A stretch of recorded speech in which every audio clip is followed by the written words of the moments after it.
Here we have a geometry problem on two-column proof. Okay, let's go to the question. It's given that is the triangle ACE is congruent to triangle BCE. Let me consider the figure over here. So triangle ACE is congruent to triangle BCE. So using this information, we have to prove that the triangle ACD is congruent to triangle BCD.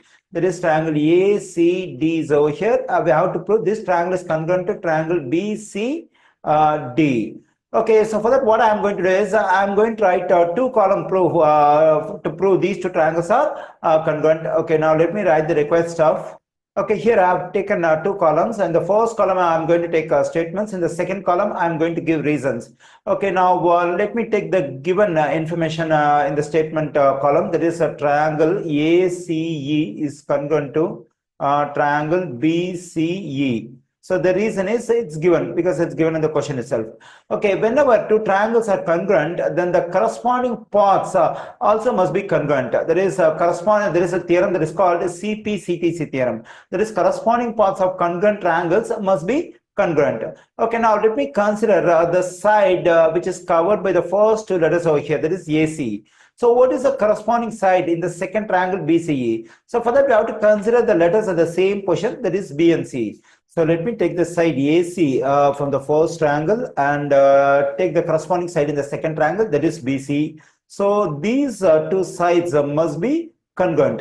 So how can you say that AC in this first triangle is congruent to the side BC in the second triangle? So that is, the reason is CP-CTC. That is, corresponding paths of congruent triangles are congruent. So these two are corresponding paths of the two congruent triangles. So these two sides must be congruent.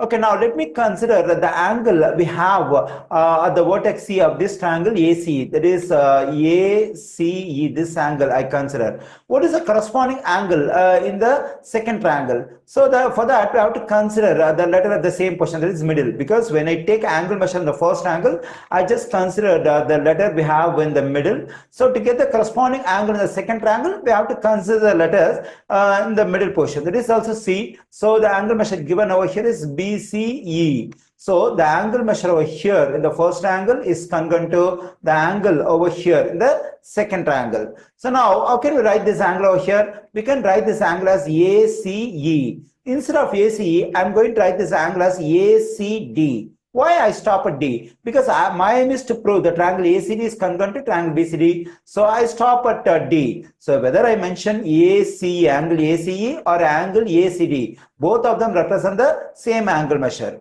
So that is angle ACD is congruent to angle BCD. So these two angles are congruent. So the same reason, that is CP-CTC.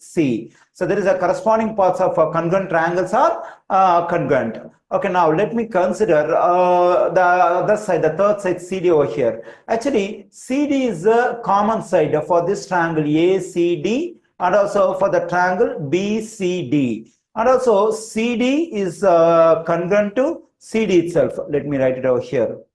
So what reason do we have to say for this one? So we know very well this is a reflexive property. Let me write the stuff over here.